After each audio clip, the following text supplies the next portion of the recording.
Hi, today we're going to go over some stenciling tips. I like to work with quite a dry paint when I'm stenciling so that I'm not picking up excess moisture from underneath the stencil.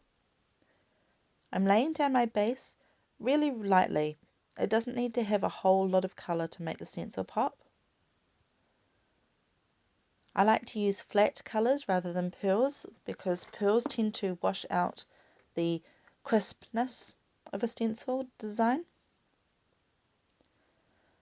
I tend to do 2 spritzes on my dauber from about 10 to 15 centimetres away.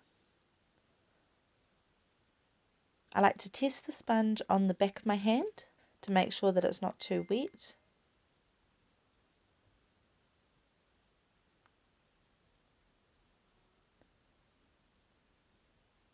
You'll see that I'm not holding the stencil completely flat against the skin. It doesn't need to be. You just need to anchor it in 2 points and then walk your fingers along as you need.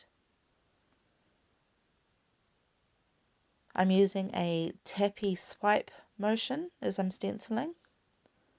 Finer details I tend to just tap. Larger open details like the shield I will do more of a swipe.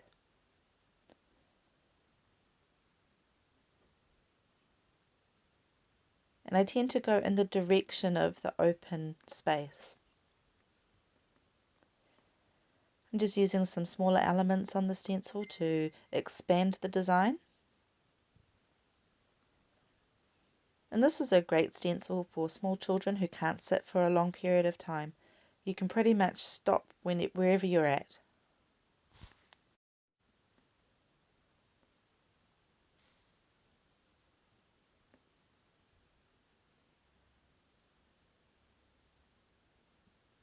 We can thank my daughter Ava for being today's model. It may have taken some bribery to get this video done. And that's the finished design. Another good thing about these super stencils is the fact that they've been designed so that you can use them in different areas like the cheek, forehead, arm, and you can just build up the design so that you've filled your space. So I'm just doing another example and I'm using a bit more paint on the base this time, and this is kind of when I would do like, a tiger or something where I'd have a lot more paint on my sponge to really get that strong colour through. But it's not so wet on the sponge that when I do my stenciling that it's going to pick up from underneath.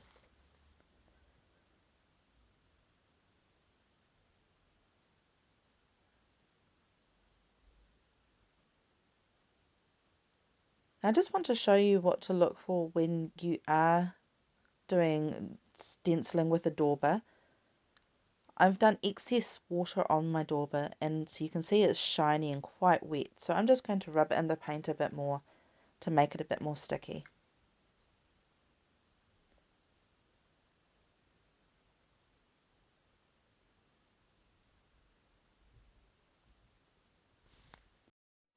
So we're moving on to Wonder Woman, and as you can see, the details in her face are a lot smaller and more fragile.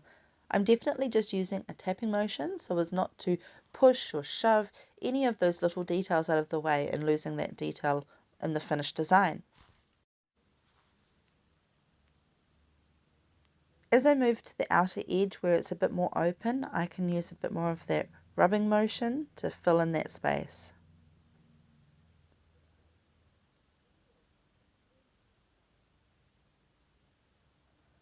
So I'm just using the other elements on the stencil to build up the design.